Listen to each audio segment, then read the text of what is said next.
इक ओंकार सतनाम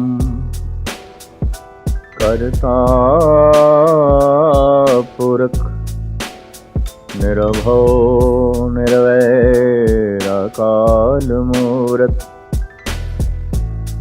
आजूनी सैभं गुरु प्रसाद।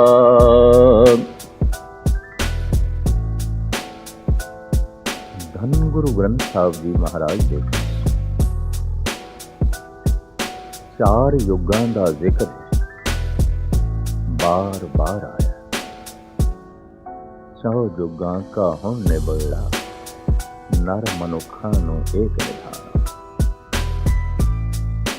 वर्ष के चारें युग एक ऐसी श्रृंखला है जो समय पे खड़ी है, मनुख दे मानसिक मंडल ते विचारां ते खड़ी है। समय विच युगां दी तब्दीली ये एक मनोरथ पुरानी है, इन्हों मिथ भी कह सकते हैं।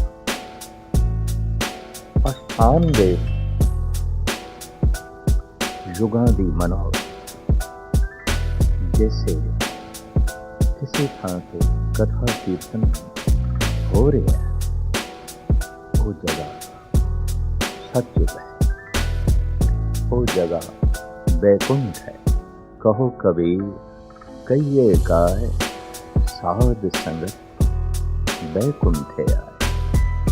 जिथे सत्संग हो रहा है बैकुंठ है, जिथे सत्संग हो रहा है सचखंड है, जिथे सत्संग हो रहा है सतयुग है। एक अस्थान दे पर तीसरी घटना जो है मानसिक मंडल दे विज्ञानक है, सच्चाई है, एक तथ्य है। सतयुग त्रेता द्वापर कलयुग मनुख दियां मानसिक अवस्थावां ने इक्को ही समय विच घर दे 10 जियां विचों कोई सतयुग दे जी रहा होवेगा, कोई त्रेते विच जी रहा होवेगा, कोई द्वापर विच जी रहा होवेगा और कोई कलयुग विच जी रहा होवेगा। मनुख नूं वेख के असीं कह सकते हैं कि सतयुगी जीव है, और मनुख की तर्ज जिंदगी व्यवहार आचार नूं वेख के असीं कह सकते हैं कि मेरा ही कलयुगी जीव है। ये ठीक है, सनातन मत दे और गुरमत के अंदर ही युगां दा शरीर रूप भी मन लिया गया है। जैसे कहानियां आउंदियां ने, कबीर नूं कलयुग मिलिया, गुरु नानक नूं कलयुग मिले, मरदाने नूं कलयुग मिलिया, फलानी थां ते कलयुग प्रगट होया। कलयुग नूं एक व्यक्ति मन लेना ये मिथ है, पर पुराना एक ढंग से बयान करन दा। जैसे बुराइयां नूं ही शैतान आखिया जांदा है, पर इस्लाम दे शैतान दा एक वजूद मन लिया गया, उसका एक आकार मन लिया गया, शैतान नूं एक व्यक्ति मन लिया गया।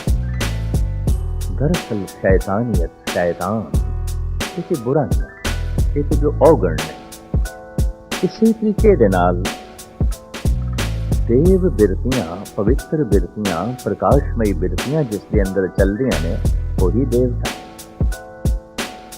और जो अवगुण हारा है, अचेत से अंधकार विच जी रहा है, वही राक्षस है। वास्तविक ये एक सच्चाई है। देवता होना, राक्षस होना, शैतान होना, भगवान होना, ये मनुख के मन पे आधारित है। इक्को ही समय कोई शैतान हो सकता है, कोई भगवान का रूप हो सकता है, और दूसरा ऐसा भी हो सकता है इक्को ही व्यक्ति सवेरे से ਸਤਿਯੁਗ ਦੇ ਜੀ ਰਿਹਾ ਸੀ, ਸ਼ਾਮ ਨੂੰ ਕਲਯੁਗ ਦੇ ਜੀ ਰਿਹਾ, ਦੁਪਹਿਰ ਨੂੰ ਤ੍ਰੇਤੇ ਵਿੱਚ ਜੀ ਰਿਹਾ ਸੀ, ਰਾਤ ਨੂੰ ਦੁਆਪਰ ਵਿੱਚ ਜੀ ਰਿਹਾ ਸੀ। ਇਹ ਮਾਨਸਿਕ ਅਵਸਥਾਵਾਂ ਨੇ। ਕਿਸ ਤਰ੍ਹਾਂ ਧੰਨ ਗੁਰੂ ਨਾਨਕ ਦੇਵ ਜੀ ਮਹਾਰਾਜ ਦੀ ਬਾਣੀ ਤੇ ਆਧਾਰ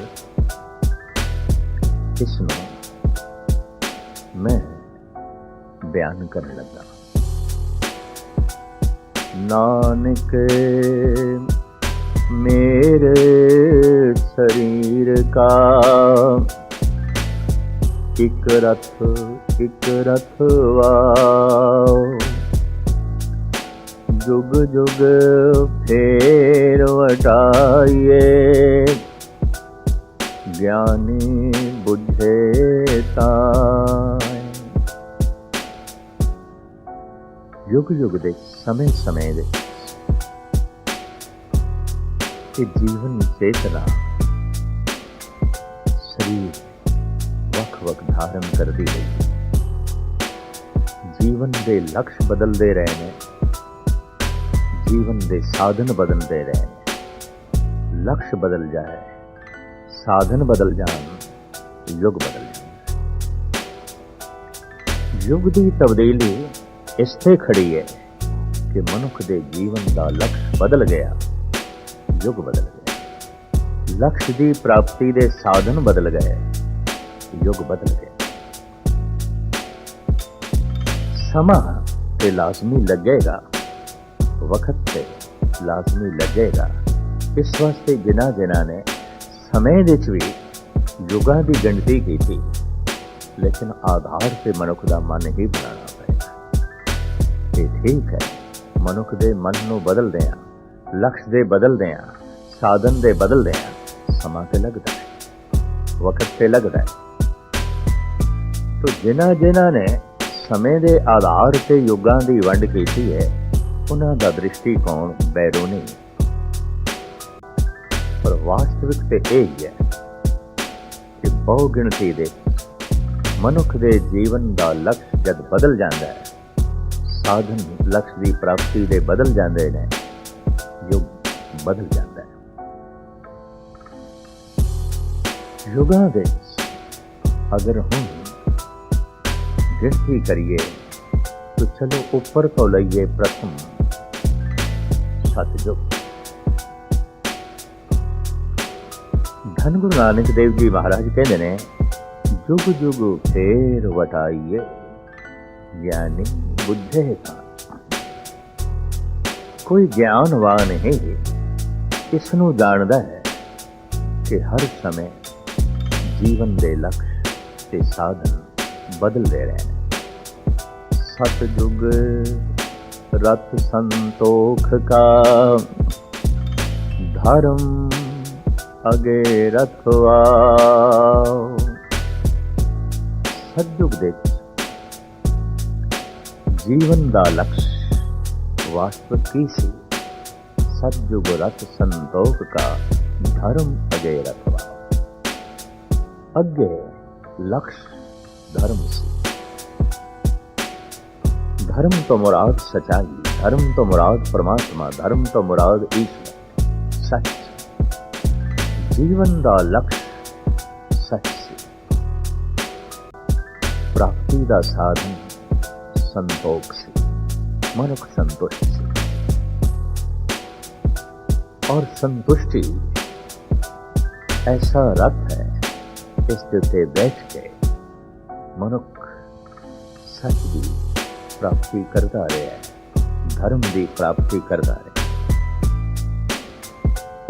इसनू प्रथम समय विच नाप दे, फिर समय का गेड़ चलता रहा, आखिर बहु गिणती दे जीवन का लक्ष्य बदल गया, साधन भी बदल गए। त्रेते रथ जते का, जोर अगे रथवाओ। जिंदगी का लक्ष्य जोरावर हो, ताकतवर होना,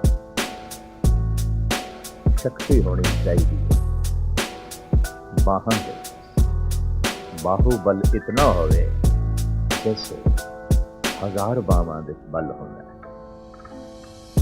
ऐसे नाम भी ने प्राचीन महापुरुषों दे, सहनसर बाहु, 1000 बाहां वाला। असी किधरे किधरे देवी देवतावां दे 4-4 हाथ बनाए, 8-8 हाथ बनाए ने, 10-10 हाथ बनाए ने, और किसी दे 10-10 सिर भी बनाए ने। दहशत रावण ना प्राकृतिक रूप दे किसी दे 10 सिर होंदे ते ना ही 10 हाथ होंदे। सिर दे सोच शक्ति आम मनुखा नालों ज्यादा हो, चेते शक्ति आम मनुखा नालों ज्यादा हो, कई गुणा ज्यादा हो। विचार शक्ति आम मनुखा नालों 10 गुणा ज्यादा होवे तो आपे कैसर हो गया। ते 2 बावां दी ताकत इतनी होवे जैसे 1000 बावां, ते 1000 बावां उसदे अधीन होवन तो फिर सहनसर बाहु। बयान करन दे अपने ढंग ने, वरना एक शरीर दे 1000 हाथ नहीं हो सकते। अगर 1000 हाथ ने तो शरीर भी पहाड़ जैसा होगा, अगर 10 सिर ने तो शरीर भी हाथी नालों भी कई गुणा वड्डा होना चाहिए।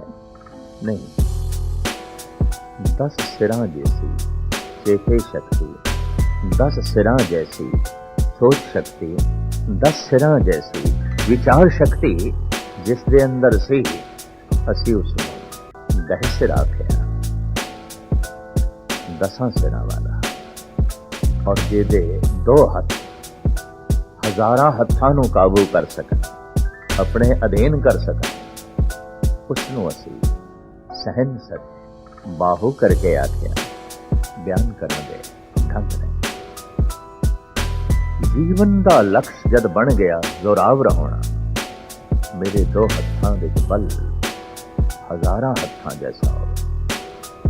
ताकत शक्ति जब जीवन का लक्ष्य बन जाए तो मनुख अशांत हो जाता है। जीवन दे 2 ही लक्ष्य हो सकते हैं, शांति या शक्ति। शांति प्राप्त करने दे साधन होर ने, शक्ति प्राप्त करने दे साधन होर ने, और बिल्कुल विपरीत ने। त्रेते रथ जते का जो अगे रथवा, तो फिर ताकत ते तां ही हो सकती है शरीर दे जती होवे। और बाहर भी ताकत मनुख तां वधा सकता है संजम नाल चलन वाला होवे, सोच के चलन वाला होवे। तो जीवन का लक्ष्य जब ये बन जाए पहलवान ही होना है, तो फिर जट ही उसका साधन बनेगी। बहुगिनती दे जब जीवन का लक्ष्य ये बन जाए तो फिर वो त्रेता युग है। द्वापुर रथ तपे का, सत अगे रखवा। इसे सत तो मुराद उच्चा आचरण के खिलाफ, सत तो मुराद सच नहीं है। वास्तविक इत्थे सत दे अर्थ आचरणशील होना, आचारशील होना। सुंदर आचरण वाला पर बिना तप तो ते नहीं हो सकता। तप की इंद्रियां का दमन,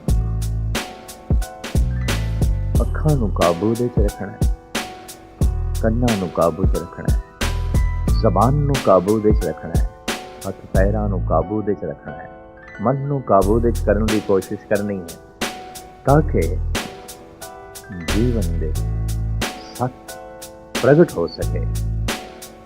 ਇਹ ਕਲਯੁਗ ਤੋਂ ਸ਼ੁਰੂ ਕਰੀਏ ਤੇ ਦੁਆਪਰ, ਦੂਜਾ ਪੁਰ।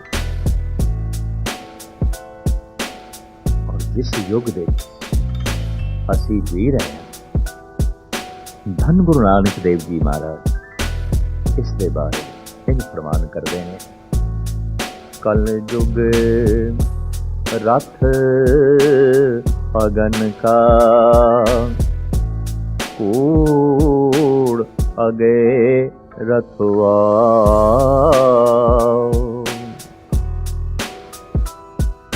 ਜਦ ਕੂੜ ਮਾਇਆ ਜੀਵਨ ਦਾ ਲਕਸ਼ ਬਣ ਜਾਏ ਤਾਂ ਤ੍ਰਿਸ਼ਨਾ ਉਸ ਦੀ ਪ੍ਰਾਪਤੀ ਦਾ ਸਾਧਨ ਬਣਦੀ ਹੈ।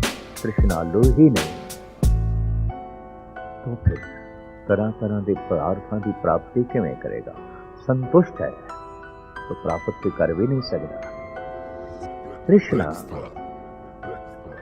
ਝੂਠ ਨੂੰ ਪ੍ਰਾਪਤ ਕਰਨ ਦਾ ਸਾਧਨ ਬਣਦੀ ਹੈ, ਉਪਰਾਲਾ ਬਣਦੀ ਹੈ।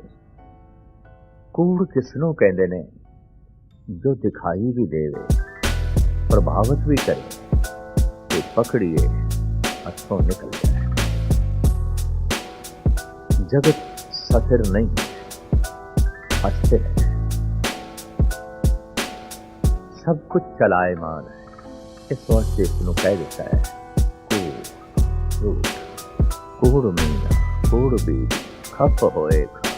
ਧੰਨ ਗੁਰੂ ਨਾਨਕ ਦੇਵ ਜੀ ਮਹਾਰਾਜ ਜੀ ਕਹਿੰਦੇ ਨੇ ਸਭ ਕੁਝ ਕੂੜ ਹੀ ਕੂੜ ਹੈ। ਕਿਉਂ? ਕਿਸ ਨਾਲ ਕੀਜੇ ਦੋਸਤੀ, ਸਭ ਜਗ ਚੱਲਣ। ਕਿਸ ਨੂੰ ਪਕੜੀਏ? ਸਭ ਕੁਝ ਚਲਾਇਮਾਨ। ਨਾ ਇੱਥੇ ਦਿਨ ਟਿਕਿਆ ਹੋਇਆ ਹੈ, ਨਾ ਇੱਥੇ ਰਾਤ ਟਿਕੀ ਹੋਈ, ਨਾ ਇੱਥੇ ਬਚਪਨ ਟਿਕਿਆ ਹੋਇਆ ਹੈ, ਨਾ ਇੱਥੇ ਜਵਾਨੀ ਟਿਕੀ ਹੋਈ, ਨਾ ਇੱਥੇ ਬੁਢੇਪਾ ਟਿਕਿਆ ਹੋਇਆ। ਦਿਨ ਨਹੀਂ ਟਿਕਿਆ, ਰਾਤ ਨਹੀਂ ਟਿਕੀ, ਜੀਵਨ ਨਹੀਂ ਟਿਕਿਆ, तो फिर कुछ भी टिकिया होया नहीं। सब कुछ चलाएमान है। जो चल रहा होवे ते चलाएमान होवे उसे नु कह देंदे ने चंचल। समस्त संसार चंचल है। पकड़न दी कोशिश करांगे हथों निकल जाएगा। दिन नू पकड़न दी कोशिश करिए गया, रात नू पकड़न दी कोशिश करिए गई। इस तरह जवानी नू पकड़न दी कोशिश करिए हथों निकल जाएगा। जीवन हथों निकल जाता है। जो हथों दी पकड़ दे च ना आवे, जैसे पवन नू पकड़न दी कोशिश करिए ते हथां दे बंद करिए, मुट्ठी दे बंद करदे ही हवा निकल जाए पवन दे। जो पकड़ दे च ना आवे, चलाएमान है, उसनू चंचल आखे है, ਉਹਨੂੰ ਕੂੜ ਆਖਿਆ। ਪਰ ਜੀਵਨ ਦਾ ਲਕਸ਼ ਕੂੜ ਹੋਵੇ, ਜੀਵਨ ਦੀ ਪ੍ਰਾਪਤੀ ਲਕਸ਼ ਕੂੜ ਹੋਵੇ। ਬਸ ਇਹ ਕੂੜ ਚਾਹੀਦਾ ਹੈ, ਇਹੀ ਸੰਸਾਰ ਚਾਹੀਦਾ। तो फिर संसार अगर लक्ष्य है तो तृष्णा ही साधन बनेगी, लोभ ही साधन बनेगा। धन गुरु नानक देव जी महाराज से प्रमाण पे कर देंगे, वाकई ये युग लोभी युग है, बड़ा प्रबल लोभी युग है। हर समय जिसके अंदर देण की भावना होवे, दे के खुश होंदा होवे, गुरबाणी कहती है गुरमुख है। पर हर वक्त लैण की भावना होवे ते लैके ही खुशी मिलती होवे, बस उसे नू आख्या गया है लोभी। बड़ी कीमती पंक्ति है। दिखे नालों लिखा चंगा, मनमुख एवें जाने। किस तरह जानोगे मनमुख है? जिसकी सारी खुशी लैण विच खड़ी है। जब किधरे देना पै जाए औखा होंदा है, दुखी होंदा है, परेशान हो जाता है। पर जितों किधरों लेना पै जाए और मिले खुश होंदा है, प्रसन्न होंदा है। लेना खुशी है, देना दुख है। ये लोभी दे लक्षण है। हथों देखे भला मनाए, दे के खुशी आती, दे के प्रसन्नता होती, और जिसनों दिता जाता है उसका भला भी मंगता है। ऐसी मनोवृत्तियां ने ऐसा जी महान है। उसकी जिंदगी का लक्ष्य देन दे चाहे, और जे लैन दे चाहे तो लोभी।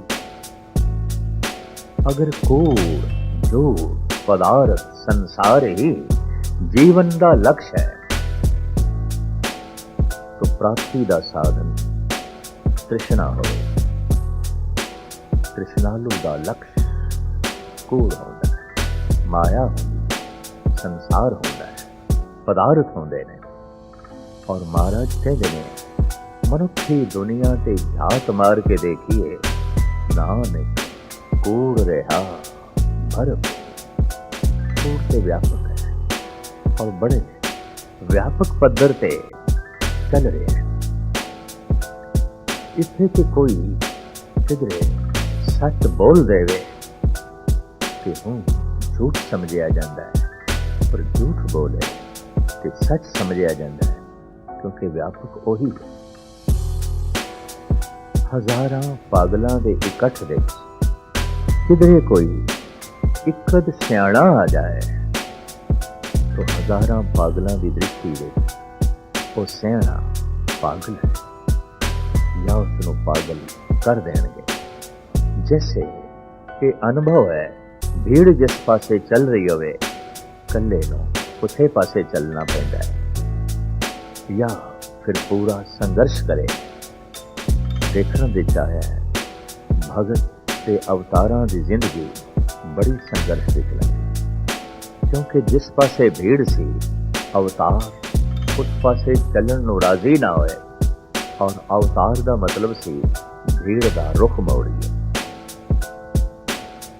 रुख दे मुड़दे ही लक्ष्य बदल जाता है, और भीड़ आखिर संघर्ष से उतारू होवे, तो अवतारां नूं सूली ते चढ़ना पैंदा है, अवतारां नूं तत्ती तवी ते बैठना पैंदा है, अवतारां नूं पिंजरियां दी कैद होना पैंदा है। हैरानगी है कि जगत दे जितने चोटी दे सतवादी ने, उन्हां नाल संसार ने बड़ा अन्याय किया, संसार ने बड़ी बेइंसाफी की थी।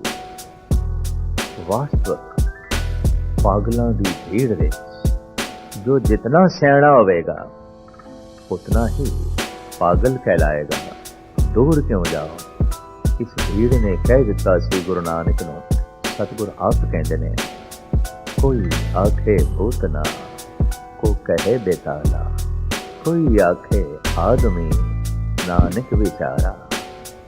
ये विचारा नानक भूतना हो गए, दीवाना हो गए, पागल हो गए।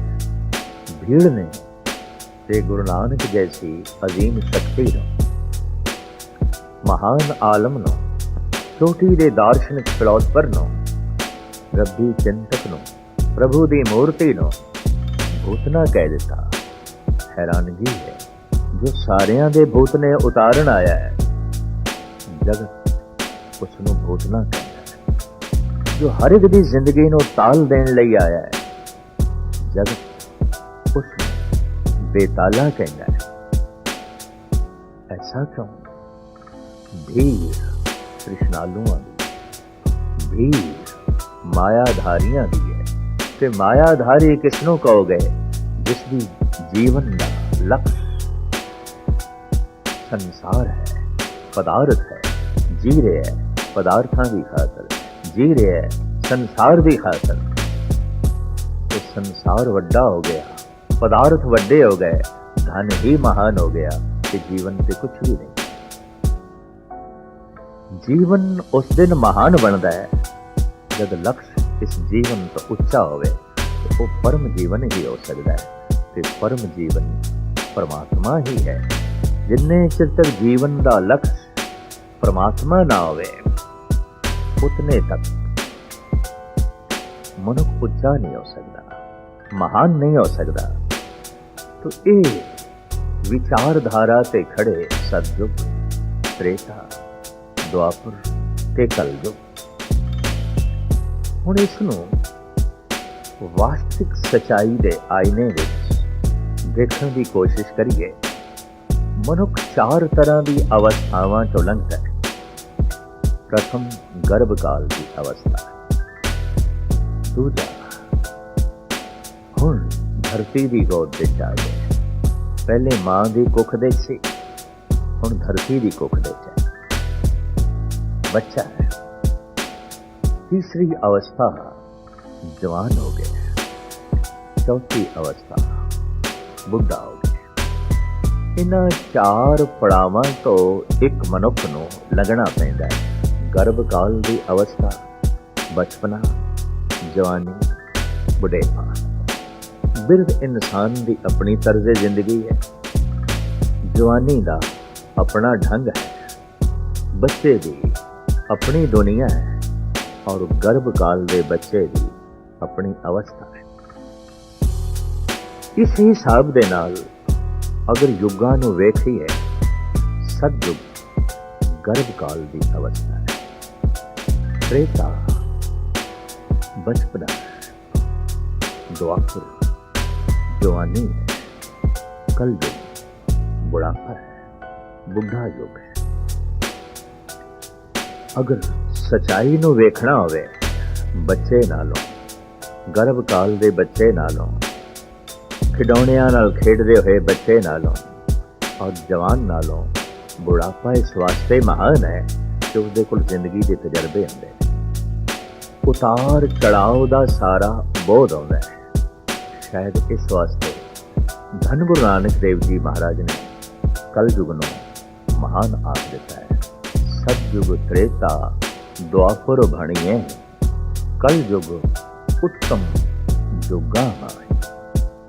ये युग उत्तम युग है, क्यों? सियाणा युग है।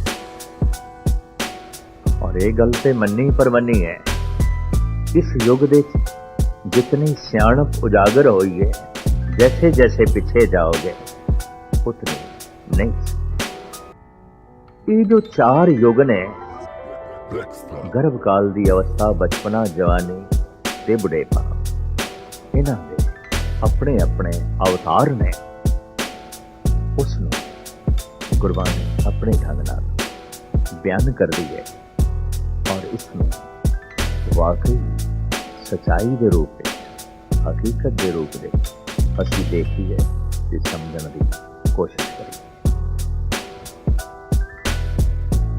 चार युग मनुख दे जीवन दियां चार अवस्थावां। गर्भकाल की अवस्था, बचपना, जवानी और बुढ़ेपा।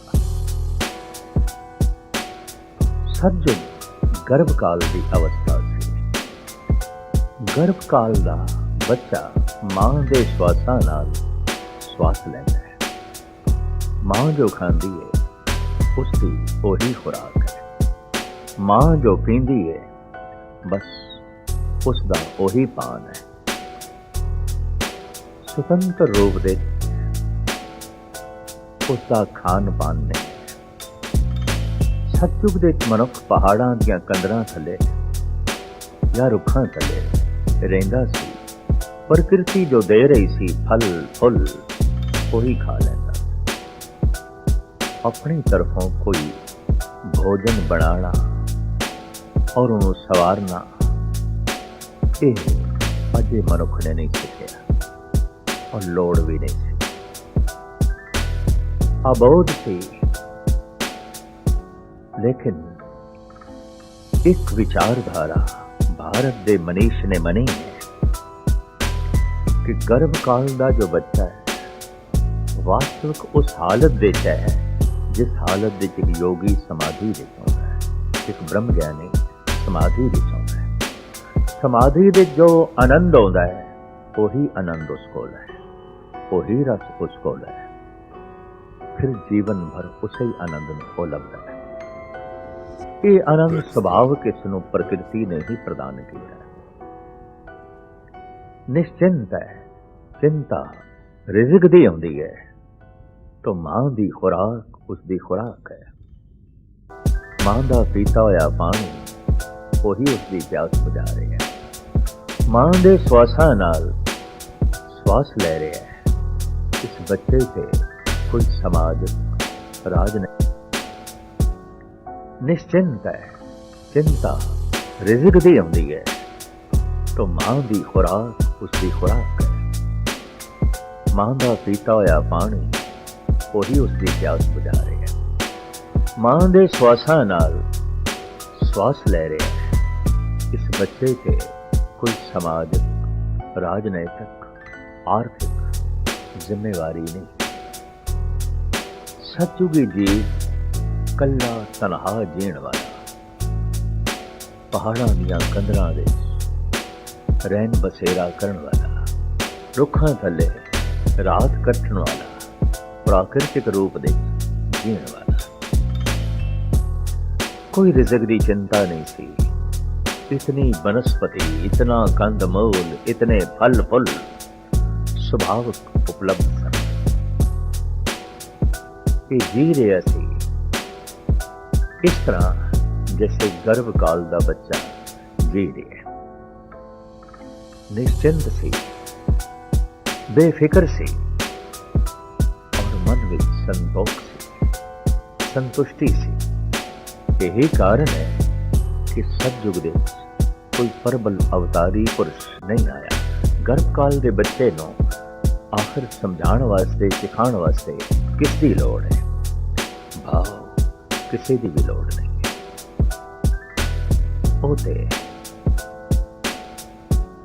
उस अवस्था विच जी रहा है जिस अवस्था बारे सारी सिखलाई दी जाती है। तो सुभाविक है उसके कोल मन उसका टिके होया है, आनंदमयी है। धन गुरु नानक देव जी महाराज दा वाक पहले पहरे रहन के वण जारिया मित्रा, हुक्म पाया गरबास, उर्द तप अंतर करे वण जारिया मित्रा, खसम सेती अरदास। भावे उल्टा है गर्भ दे पर अरदास दे है, प्रार्थना दे है और नाम अभ्यास दे है। भाव नाम अभ्यास नाल जो अवस्था बनती है, प्रार्थना जो आनंद बनता है, वो उसके कोल है। बच्चा उसे आनंद जी है, उसे ही रस जो है जी रहे है। इस वास्ते कहते ने सतयुग दे अवतार आया पर बोना, सतयुग तय माणियो छलियो बल, बावन भायो बावन अवतार बोना अवतार। हाँ, कोई दाई, कोई डॉक्टर माड़ा मोटा देख के कुछ औषधि, कुछ दवाई दे सकता है, लेकिन वास्तविक इस बच्चे को कुछ भी लोड़ नहीं, किसी चीज की भी लोड़ नहीं। मनुख जी रहा सी प्रकृति दे प्राकृतिक ढंग नाल, खुला घूम रहा सी। कोई देश नहीं सी, कोई जात पात नहीं सी, कोई कबीला नहीं सी, कोई परिवार नहीं सी। आखिर ब्रह्म ज्ञान की अवस्था विच भी कोई देश नहीं रह जाता, कोई परिवार नहीं रह जाता, कोई जात पात नहीं रह जाती। आखिर ब्रह्म ज्ञानी ही थे उस तरह ही विशालता सुतंत्र होके जो है जीवदा है। ये जीवना सुभाविक उस मनुख कोल सी जिसनूं असीं सतयुग कहंदे हां ते सतयुगी जीव कहंदे। जैसे बुढ़ा भी बचपन नूं याद करदा है, किसी हद तक गर्भकाल की अवस्था नूं याद करदा है, हो बहु सतयुग मनुख नूं बार बार याद आता है। चाहे बाजार विच बैठा है, परिवार विच बैठा है, सत्संग विच बैठा है, महिमा सतयुग दी है। क्यों? सतयुग दे जो सुभाविक अवस्था सी ब्रह्म ज्ञानी दी, सुभाविक प्राकृतिक रूप दे, उसने हम ये प्राप्त करना चाहता है। इस वास्ते सतयुग दी ਯਾਗ ਹੈ। ਦਰਅਸਲ ਸਤਯੁਗ ਦੇ ਅਗਰ ਸਤਵਾਦੀ ਸੀ, ਸੰਤੁਸ਼ਟ ਸੀ, ਇਹ ਕੋਈ ਇਸਦੀ ਆਪਣੀ ਉਪਲਬਧੀ ਨਹੀਂ ਸੀ, ਆਪਣੀ ਮਿਹਨਤ ਨਹੀਂ ਸੀ, ਪ੍ਰਾਕਿਰਤਿਕ ਸੀ। ਅਗਰ ਬੱਚੇ ਨੂੰ ਖੁਰਾਕ ਮਿਲ ਰਹੀ ਹੈ, ਪਾਣੀ ਮਿਲ ਰਿਹਾ ਹੈ, ਸਵਾਸ ਮਿਲ ਰਹੇ ਨੇ, ਗਰਭ ਕਾਲ ਦੇ ਬੱਚੇ ਦੀ ਇਸ ਵਿੱਚ ਕੋਈ ਆਪਣੀ ਉਪਲਬਧੀ ਨਹੀਂ, ਆਪਣੀ ਕੋਈ ਮਿਹਨਤ ਨਹੀਂ ਹੈ। ਇਹ ਤਾਂ ਸੁਭਾਵਿਕ ਹੋ ਰਿਹਾ ਹੈ, ਇਹ ਤਾਂ ਪ੍ਰਾਕਿਰਤਿਕ ਹੋ ਰਿਹਾ ਹੈ। ਅਗਰ ਉਸ ਵਕਤ ਦਾ ਮਨੁੱਖ ਧਾਰਮਿਕ ਸੀ ਤਾਂ ਪ੍ਰਾਕਿਰਤਿਕ ਸੀ। ਪ੍ਰਕਿਰਤੀ ਨੇ ਹੀ ਉਸ ਨੂੰ ਜੋ ਜੀਵਨ ਦਿੱਤਾ, ਵਾਸਤਵਿਕ ਉਹ ਧਾਰਮਿਕ ਸੀ, ਔਰ ਉਸ ਵਿੱਚ ਮਨੁੱਖ ਜੀ ਰਿਹਾ ਸੀ ਸਤ ਦੇ ਸੰਤੋਖ ਦੇ। ਸਤਯੁਗ ਰਥ ਸੰਤੋਖ ਕਾ ਧਰਮ ਦੇ ਰਖਵਾ। ਮਰਿਆਦਾ ਦੇ ਜੀ ਰਿਹਾ ਸੀ। ਭੁੱਖ ਲੱਗੀ ਹੈ ਤਾਂ ਹੀ ਖਾਂਦਾ ਸੀ, ਉਂਝ ਨਹੀਂ। ਪਿਆਸ ਲੱਗੀ ਹੈ ਤਾਂ ਹੀ ਪੀਂਦਾ ਸੀ, ਉਂਝ ਨਹੀਂ। ਨੀਂਦ ਆਈ ਹੈ ਤਾਂ ਹੀ ਸੌਂਦਾ ਸੀ, ਉਂਝ ਨਹੀਂ। ਬਿਲਕੁਲ ਧਾਰਮਿਕ ਢੰਗ ਨਾਲ ਜੀ ਰਿਹਾ ਸੀ। ਭੁੱਖ ਨਹੀਂ ਹੈ ਤਾਂ ਨਹੀਂ ਖਾਂਦਾ ਸੀ, ਔਰ ਜਦ ਖਾਂਦਾ ਵੀ ਸੀ ਤਾਂ ਘੱਟ ਖਾਂਦਾ ਸੀ। ਫਲ ਤੋੜਨ ਵਾਸਤੇ, ਜਗ੍ਹਾ ਜਗ੍ਹਾ ਫਲ ਲੱਭਣ ਵਾਸਤੇ ਇਹਨੂੰ ਪਰਿਸ਼ਰਮ ਵੀ ਜੇ ਥੋੜਾ ਬਹੁਤ ਕਰਨਾ ਪੈਂਦਾ ਸੀ, ਉਹਦੇ ਨਾਲ ਇਸ ਦੀ ਇੱਕ ਤਰੀਕੇ ਦੇ ਨਾਲ ਵਰਜਿਸ਼ ਹੋ ਜਾਂਦੀ ਸੀ, ਔਰ ਇਤਨਾ ਸਰੀਰ ਨੂੰ ਚਾਹੀਦਾ ਵੀ ਸੀ ਤਾਂ ਸਵਸਥ ਸੀ, ਮਨ ਕਰਕੇ ਤਨ ਕਰਕੇ ਸੁਖੀ ਸੀ। ਸਤਯੁਗ ਦੀ ਬਸ ਇਹੀ ਰੂਪ ਰੇਖਾ ਹੈ, ਪਰ ਇਸ ਅਵਸਥਾ ਤੇ ਕੋਈ ਮਾਣ ਨਹੀਂ ਕੀਤਾ ਜਾ ਸਕਦਾ। ਗਰਭ ਕਾਲ ਦਾ ਬੱਚਾ ਕੀ ਮਾਣ ਕਰੀਏ ਉਸ ਤੇ? ਉਸ ਜ਼ਿੰਦਗੀ ਤੇ ਕੋਈ ਮਾਣ ਕੀਤਾ ਜਾ ਸਕਦਾ ਹੈ? ਹਾਂ, ਮਾਨਸਿਕ ਅਵਸਥਾ ਤੇ ਵੀ ਮਾਣ ਨਹੀਂ ਕੀਤਾ ਜਾ ਸਕਦਾ। ਆਨੰਦ ਕੋਲ ਹੈ, ਰਸ ਕੋਲ ਹੈ, ਪਰ ਅਚੇਤ ਹੈ, ਬਿਲਕੁਲ ਅਚੇਤ ਹੈ। ਆਨੰਦ ਦੀ ਸਮਝ ਕੋਈ ਨਹੀਂ, ਉਸ ਰਸ ਦੀ ਵੀ ਸਮਝ ਕੋਈ ਨਹੀਂ।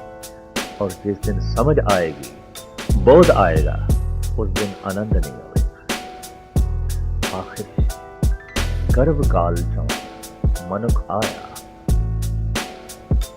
ਕਬੀਲੇ ਬਣੇ, ਕੁਟੰਬ ਬਣੇ, ਜਾਤ ਪਾਤ ਬਣੀਆਂ, ਇਲਾਕਿਆਂ ਦੀਆਂ ਵੰਡੀਆਂ ਹੋਈਆਂ, ਛੋਟੇ ਛੋਟੇ ਰਜਵਾੜੇ ਬਣੇ। ਇਹ ਤ੍ਰੇਤਾ ਯੁੱਗ ਸੀ, ਜਦ ਛੋਟੇ ਛੋਟੇ ਰਜਵਾੜੇ ਬਣੇ, ਕਬੀਲੇ ਬਣੇ, ਪਰਿਵਾਰ ਬਣੇ, ਜਾਤ ਪਾਤ ਬਣੀਆਂ, ਜ਼ਿੰਮੇਵਾਰੀਆਂ ਵਧੀਆਂ। ਉਹਨਾਂ ਦੀ ਪੂਰਤੀ ਦੇ ਲਈ ਸ਼ਕਤੀ ਚਾਹੀਦੀ ਸੀ, ਤਾਕਤ ਚਾਹੀਦੀ ਸੀ। ਤੋ ਤ੍ਰੇਤੇ ਰਥ ਜਤੇ ਕਾ ਜੋਰ ਅਗੇ ਰਦਵਾ। ਹਰ ਪਰਿਵਾਰ ਜ਼ੋਰਾਵਰ ਹੋਣਾ ਚਾਹੁੰਦਾ ਸੀ, ਹਰ ਕਬੀਲਾ ਸ਼ਕਤੀਸ਼ਾਲੀ ਹੋਣਾ ਚਾਹੁੰਦਾ ਸੀ, ਹਰ ਰਾਜਾ ਮਹਾਰਾਜਾ ਆਪਣਾ ਰਾਜ ਵਿਸਤਾਰ ਚਾਹੁੰਦਾ ਸੀ। ਇਹ ਮਨੁੱਖੀ ਦੌਰ ਦਾ ਉਹ ਬਚਪਨਾ ਸੀ ਜੋ ਮਾਂ ਦੀ ਕੁੱਖ ਤੋਂ ਬਾਹਰ ਆ ਕੇ ਬੱਚਾ ਧਰਤੀ ਦੀ ਗੋਦ ਤੇ ਚੱਲਦਾ ਹੈ, ਘੁਟਣਿਆਂ ਦੇ ਬਾਹਰ ਚੱਲਦਾ ਹੈ, ਖਿਡੌਣਿਆਂ ਨਾਲ ਖੇਡਦਾ ਹੈ, ਔਰ ਉਹਨੂੰ ਤਾਕਤ ਚਾਹੀਦੀ ਹੈ, ਉਹਨੂੰ ਸ਼ਕਤੀ ਚਾਹੀਦੀ ਹੈ। ਇੱਕ ਬੱਚਾ ਜ਼ੋਰਾਵਰ ਹੋਣਾ ਚਾਹੁੰਦਾ ਹੈ। ਤਾਂ ਇਹ ਬਚਪਨ ਦਾ ਦੌਰ ਸੀ। ਤਾਂ ਇਹ ਬੱਚਾ ਮਰਿਆਦਾ ਵਿੱਚ ਰਵੇ, ਮਰਿਆਦਾ 'ਚ ਬੋਲੇ, ਮਰਿਆਦਾ ਵਿੱਚ ਉੱਠੇ, ਮਰਿਆਦਾ ਵਿੱਚ ਖਾਵੇ ਪੀਵੇ। ਤਾਂ ਤ੍ਰੇਤੇ ਯੁੱਗ ਦੇ ਅਵਤਾਰੀ ਪੁਰਸ਼ ਆਏ, ਮਰਿਆਦਾ ਪੁਰਸ਼ੋਤਮ ਸ਼੍ਰੀ ਰਾਮ। ਉਸ ਅਵਤਾਰ ਨੂੰ ਅਗਰ ਮਰਿਆਦਾ ਪੁਰਸ਼ੋਤਮ ਆਖਿਆ ਗਿਆ ਤਾਂ ਠੀਕ ਹੈ। ਜੀਵਨ ਮਰਿਆਦਾ ਵਿੱਚ ਨਹੀਂ ਸੀ। ਰਾਜੇ ਦੀ ਕੀ ਮਰਿਆਦਾ, ਪ੍ਰਜਾ ਦੀ ਕੀ ਮਰਿਆਦਾ, ਗੁਰੂ ਦੀ ਕੀ ਮਰਿਆਦਾ, शिष्य की की मर्यादा, माँ बाप की की मर्यादा और औलाद की की मर्यादा। ये सारी तरतीब जिसने दी, ये देश उसनों जानता है। मर्यादा पुरुषोत्तम श्री राम त्रेते युग दे अवतारी पुरुष मर्यादा की खातर मर मिट गया। जीवन भी चला जाए लेकिन मर्यादा नहीं जानी, मर्यादा कायम रहनी चाहिए। अपने प्राणा नूं दे के भी मर्यादा नूं बचाया जाए, संजोया जाए। तो ये एक युग सी जिस विच ਮਰਿਆਦਾ ਦੀ ਪਰੰਪਰਾ ਚਾਰੋਂ ਪਾਸੇ ਚੱਲੀ। ਪਰ ਇਹ ਬਚਪਨਾ ਸੀ, ਬਚਪਨ ਦਾ ਦੌਰ ਸੀ, ਮਨੁੱਖਤਾ ਦਾ ਬਚਪਨਾ ਸੀ। ਤਾਕਤ ਚਾਹੀਦੀ ਸੀ, ਜ਼ੋਰ ਚਾਹੀਦਾ ਸੀ। ਇਸ ਵਾਸਤੇ ਜ਼ੋਰ, ਸੀਨਾ ਝਪਟੀਆਂ ਆਮ ਸਨ। तो मर्यादा देनी पई। जैसे अक्सर बच्चे खोआ खाई विच रहिंदे और बच्चा देना नहीं जानता, लेना जानता है। एक बच्चे कोल 5 खिडौने होवन, दूसरे कोल 1 होवे तो उसनूं इतना कह दईए तू इन्हां 5 दे चों 1 दे दे, ताकि उस कोल 2 हो जाणगे, तेरे कोल 4 हो जाणगे। वो 5 दे चों अपना 1 नहीं देगा, बल्कि दूसरे का 1 भी खोण की कोशिश करेगा। कि बच्चे का सुभाव, ये त्रेते युग का सुभाव सी खोआ खाई। ते खोआ खाई दे सफलता मिल सके जोर ते चाहिदा सी, ताकत ते चाहिदी सी। जिंदगी का लक्ष्य जब जोर हो जाए, ताकत हो जाए, ते प्राप्ति का साधन जब जट हो जाए, तो त्रेता युग बचपन का दौर आए। उस विच श्री राम प्राइमरी स्कूल दे उस्ताद कहे जा सकते हैं। और प्राइमरी स्कूल दे बच्चों को पढ़ाने का ढंग, खास करके नर्सरी दे बच्चों को पढ़ाने का एक ढंग, समझाने का एक ढंग श्री राम ने आरंभ किया। द्वापर जवान हो गया, हुण इसनूं उठण बैठना सिखाने की लोड़ नहीं, हुण इसनूं बोलण की तमीज़ सिखाने की लोड़ नहीं। जवान हो गए। अगर जवान बच्चे को भी कहना पे तू इंज बैठ, इंज चल, इंज बोल, तो शायद अजे वह जवान नहीं होया। जवान इन्हां जिम्मेवारियां नूं समझदा है, बालग हो गया।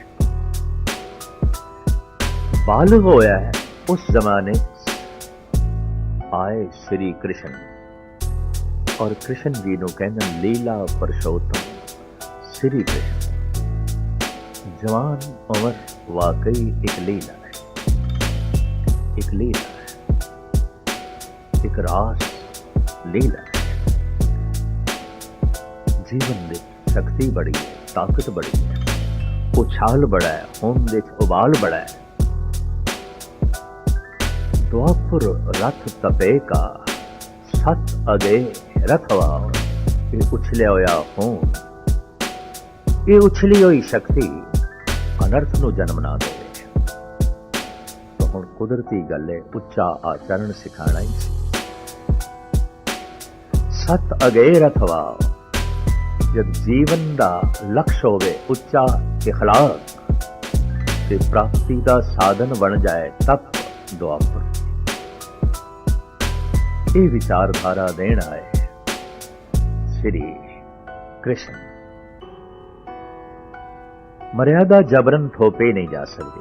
कृष्ण का संदेश मनुख जी सके ढंग नाल मर्यादा सहायक होवे, मर्यादा मारू ना होवे। जिथे जिथे मर्यादा करके मनुखता मरे, मनुख मरे, उत्थे उत्थे मर्यादा नूं एक पासे कर दिता जाए, मनुख नूं मारन दी लोड़ नहीं। जैसे देखते हैं मर्यादा की पालना करदे होया श्री राम ने गर्भवती सीता नूं अपने घरों कढ दिता। मर्यादा की पालना करदे होया शंभूक नाम के जीवर के कन्ना दे शीशा पिघला के पा दिता, क्योंकि वेद मंत्र सुनना शूदर लई गुनाह सी। मर्यादा बन चुकी सी। बहु गिणती दे अगर प्रजा कुछ कहेगी तो राजे नूं मनना ही पएगा। तो सीता नूं घरों कढ़ना पिया, जबकि निर्दोष है, पवित्र है, सतवादी है, निर्दोष नूं भी मर्यादा सजा दे दे। ये श्री कृष्ण नूं काबिले कबूल नहीं। जीवन नूं लीला दी तरह लो, मर्यादा बोझ ना बने, सिर दा भार ना बने कि सिर नूं ही दबा के रख दे। तो इस तरह ये द्वापर युग एक जवान युग। कॉलेज दे प्रोफैसर आए श्री कृष्ण, किसी विशेष यूनीफॉर्म की लोड़ नहीं और वर्दी की लोड़ नहीं, किसी खास मर्यादा की लोड़ नहीं। जीवन एक लीला है, जीवन एक तमाशा है और लीला की तरह जीवा, पर लीला भ्रष्ट ना कर देवे। जीवन का लक्ष्य उच्चा इखलाक बनाओ, उच्चा आचरण बनाओ, पर जीवन में फिर भी रास लीला की तरह लेना। कल युग एक बुढ़ा युग, बिरध अवस्था। बुढ़े तोते नूं पढ़ाउण लई आए धन गुरु नानक। मर्यादा सिर दा बोझ होवे तलांजलि दे दो, पर लीला भ्रष्ट कर देवे। और वाकई लीला ने भ्रष्ट कर दिता अगां चल के। मंदिर देवदासियां दे अखाड़े बन गए। मंदिर दे मांस ते शराब आम चलन लग गया। और जो थोड़े रूप विच अजे भी मौजूद है, काली दा मंदिर, कुमुखिया देवी दा मंदिर, उज्जैन दे भैरव काल दा मंदिर। उज्जैन दे भैरव काल दे मंदिर दे अज भी शराब दा प्रसाद है और शराब चलाई जाती है। कुमुखिया देवी गुवाहाटी दा मंदिर, काली दा मंदिर कलकत्ते दा दिन भर मांस दा प्रसाद है और सवेरे सवेरे संडे बकरे वध के खून दे तिलक नाल ही द्वार खुलते हैं। देवदासियां दे अखाड़े बन गए मंदिर। धर्म दे नां ते वैश्याले बन गए मंदिर। धर्म दे नां ते शराब कबाब दे अखाड़े बन गए मंदिर। उंगल भी नहीं उठ सकती थी, क्योंकि सब कुछ धर्म दे नां ते होया। राम दे मंदिर काम दे मंदिर बन गए। सदाचार दे मंदिर दुराचार दे मंदिर बन गए। ईश्वर नाम इबादत और उच्चे इखलाक दी थां ते दुराचार आ गया। विदेशियां दे मुंह दे भी पानी आया। देश दी सारी दौलत, देश दा हुसन सब मंदिरां दे, सब कुछ नूं छड्ड के वो मंदिर ही लुट गए। और मंदिरां दे चों उन्हां नूं सोने दीयां मूर्तियां, हीरे जवाहरात प्राप्त होए। देवदासियां दे रूप दे हिंदुस्तान दी असमत प्राप्त होई। किसी नूं बन के वो अपने मुल्कां नूं गमन करते रहे और इस तरह ये देश भ्रष्ट होंदा रहा और कमजोर होंदा रहा। तो सुनी पुकार दातार प्रभु, गुरु नानक जग माहे पठाया। जब जुल्म होने लगता है और ये जुल्म होना सी हमला आवरां दी तरफों, जावरां दी तरफों, जरवाणियां दी तरफों और होना ही सी। जिंदगी वाकई एक रास लीला है, पर मर्यादा ना रही। गुरु नानक दा जमाना आया, आपने लीला नूं मर्यादा दिती, मर्यादा नूं लीला दिती। गुरुद्वारे विच भी राग आए, संगीत आए, पर मर्यादा नहीं। पदार्थ आए लंगर दे रूप दे, पर मर्यादा नहीं। धन संपदा आई गुरुद्वारियां दे, मर्यादा दे रूप दे, पर ये मर्यादा सिर दा बोझ ना होवे। राग दी धुन कीर्तन दे राही, संगीत दी धुन कीर्तन दे राही, ताकि जीवन दे च रस बनिया रवे और रस मर्यादा विच रवे। जैसे पानी दो किनारियां दे बंधन दे चले, जगत दी जीवां दी प्यास बुझांदा होया वो वगदी हुई धारा सागर तक पहुंचती है। पर दो किनारियां दे बंधन तोड़ देवे तो खेतियां डुब के बर्बाद होंदियां ने। सुख दी थां ते उस वगदी हुई धारा तो दुख मिलण लग पैंदा है। वो वगदी हुई धारा बर्बादियां नूं जन्म देंदी है। जीवन दी ए धारा सुख वंडदी होई सुख लैंदी होई अपना जीवन लक्ष्य पूरा करे, परमात्मा रूपी सागर तक पहुंचे। ये दो किनारियां दे बंधन दे चले और वो दो किनारे गुरु नानक ने बनाए, संतोख ते दया। धौल धर्म दया का भूत, संतोख था रखिया जन सो।